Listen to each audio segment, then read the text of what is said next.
My brothers and sisters, sometimes in life we find ourselves holding on too tightly to people, to moments, to outcomes. We hold on so tightly that it begins to hurt. And then we ask, why is my heart so heavy? Why do I feel lost when things don't go the way I hoped? The answer often is attachment. Attachment to what is not meant to stay. Attachment to what was only written for a season, not for a lifetime. You see, the problem is not love. The problem is not caring. Islam teaches us to be loving, compassionate, and merciful. But the problem arises when we place our emotional well-being in the hands of something or someone that is temporary. My brothers and sisters, only Allah is permanent.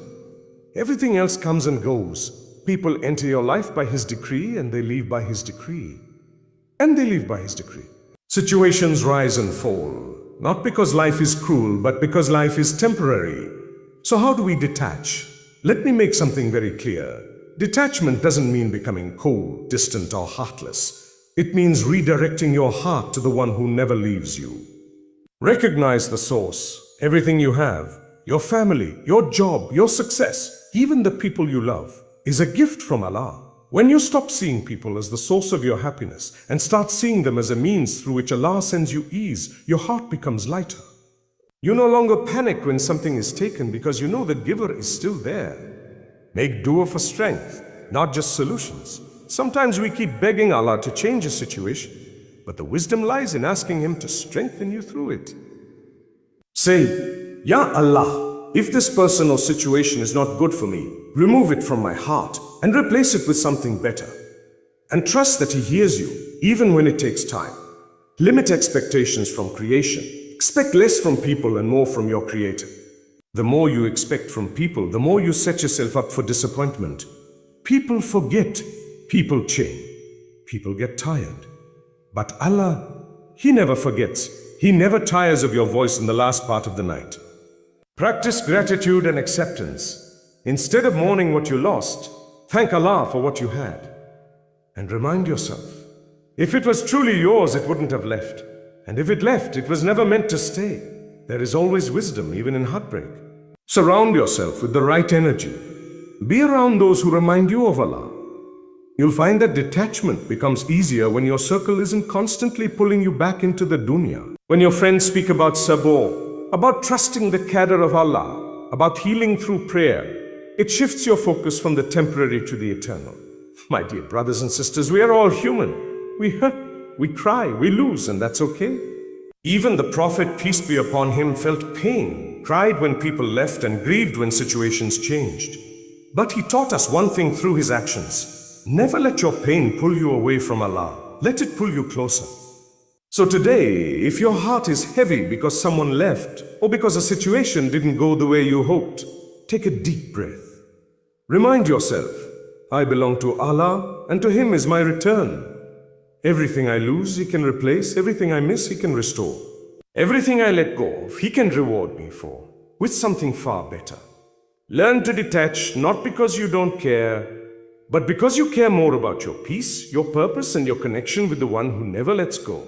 May Allah grant us hearts that find rest in His remembrance, and souls that are content with His plan. Detachment, in its true essence, is not about becoming emotionless or distant.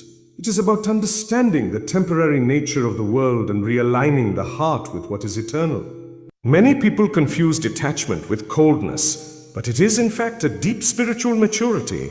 It is the recognition that everything we hold in this life, people, positions, possessions, can be taken from us in a moment. It is a realization that nothing belongs to us, not even our own souls. When we internalize this, our grip on the world loosens, and our reliance on the Creator strengthens.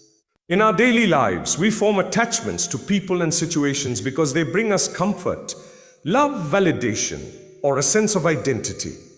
These are natural human desires, but when they become the core of our emotional stability, we place ourselves in a vulnerable position.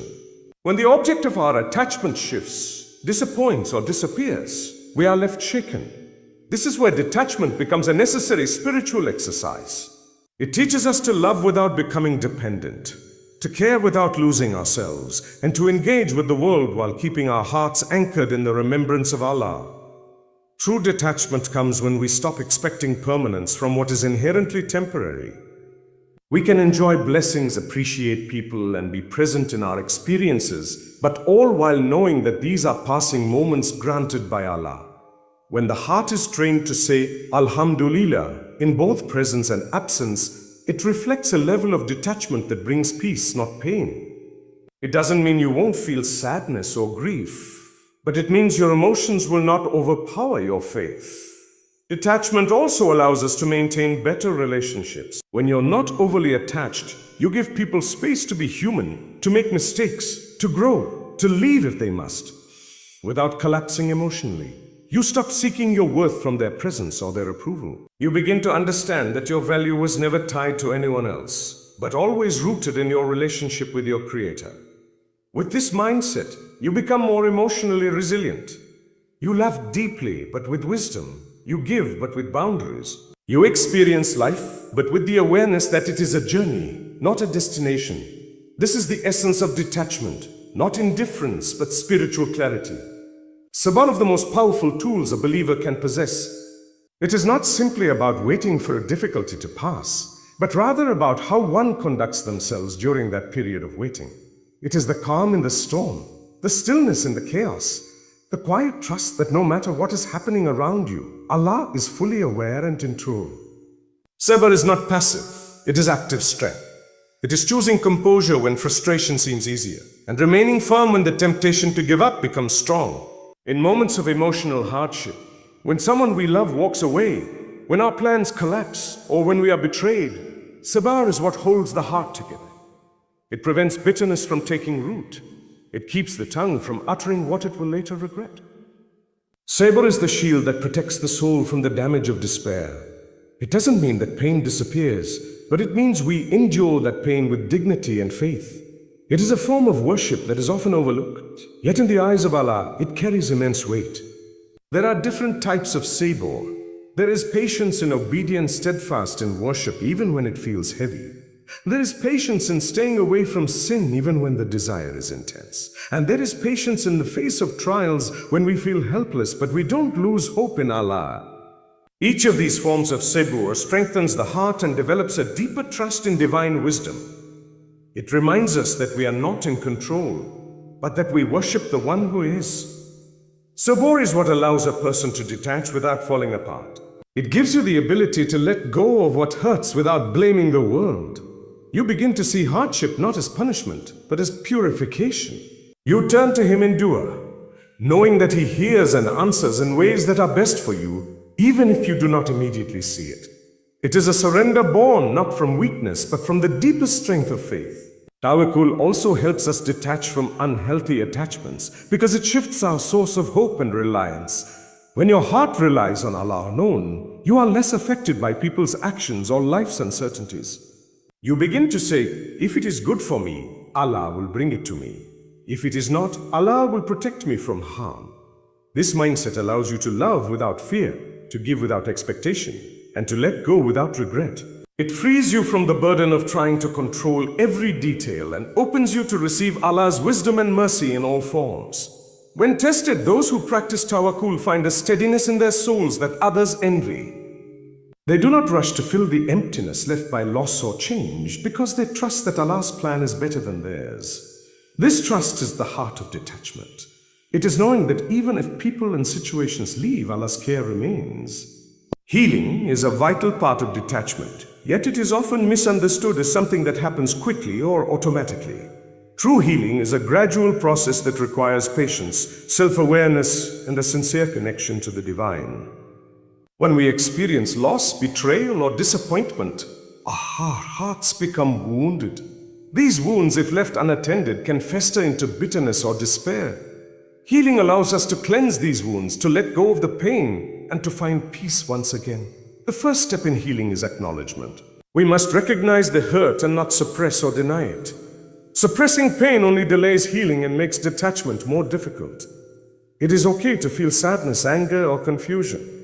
These emotions are part of being human. But healing calls us to process these feelings with honesty and with the intention to grow, not to remain stuck.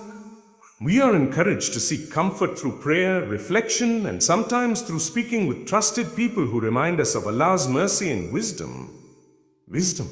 Healing also involves forgiveness, both of others and of ourselves.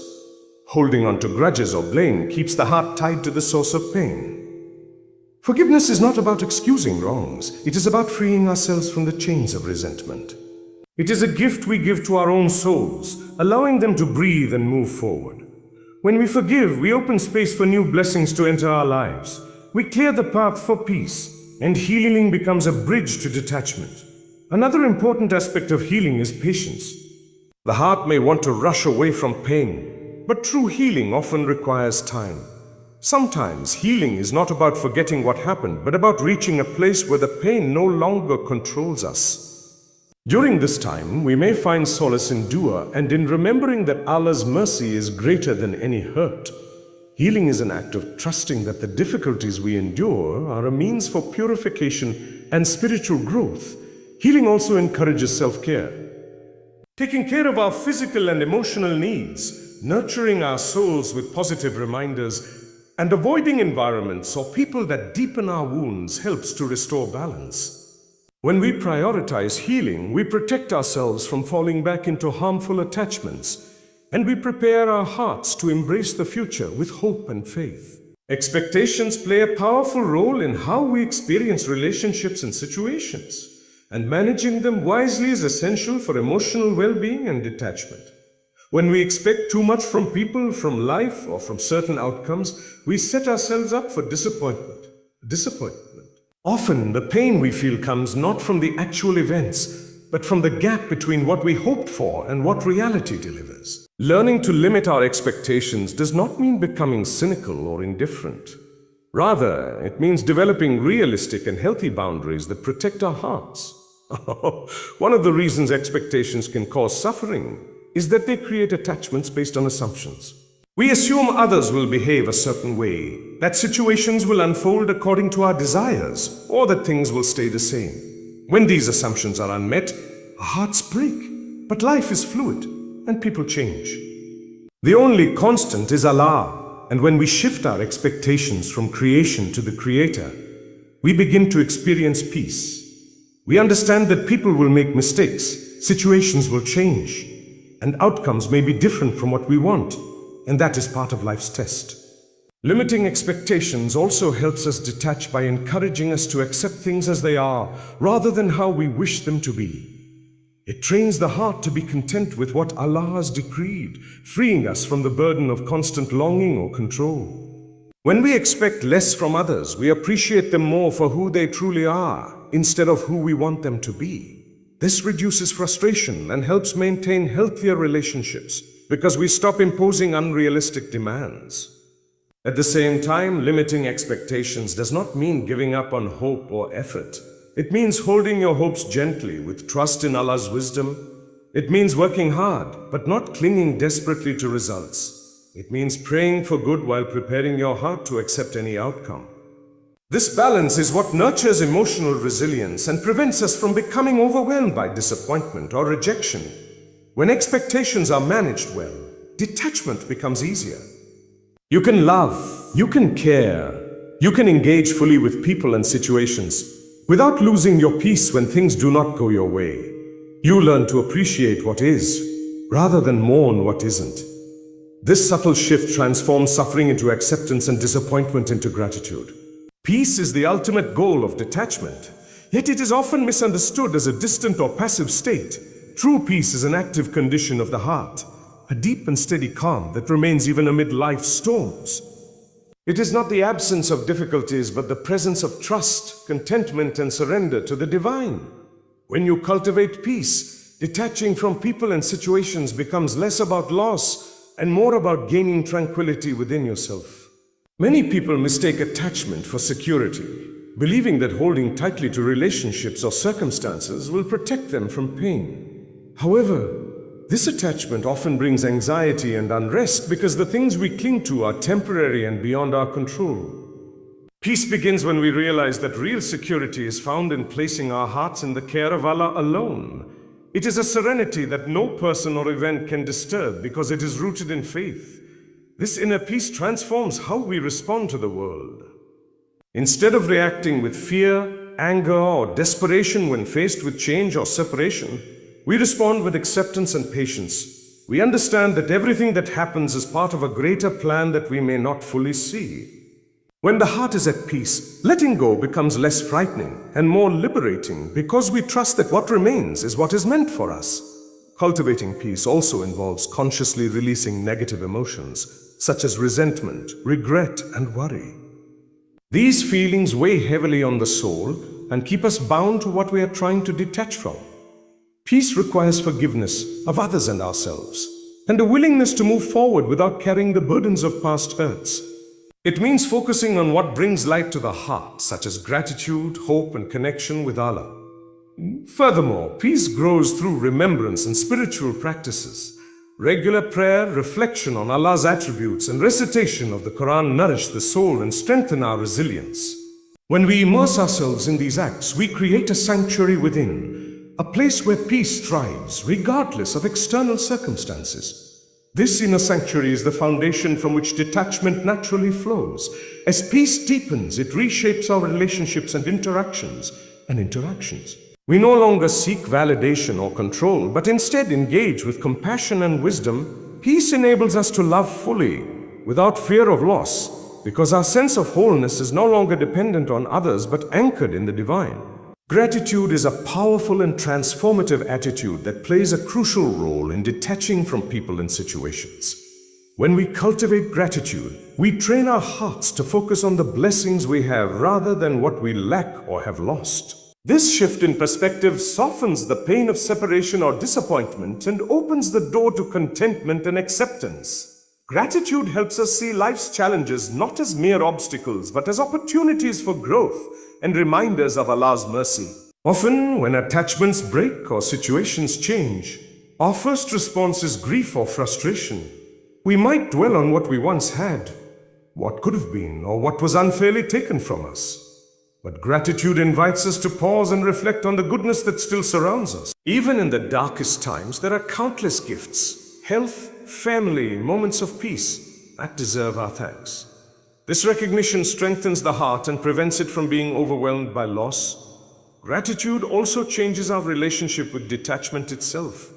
Instead of viewing letting go as a painful loss, we begin to see it as a necessary step towards something better.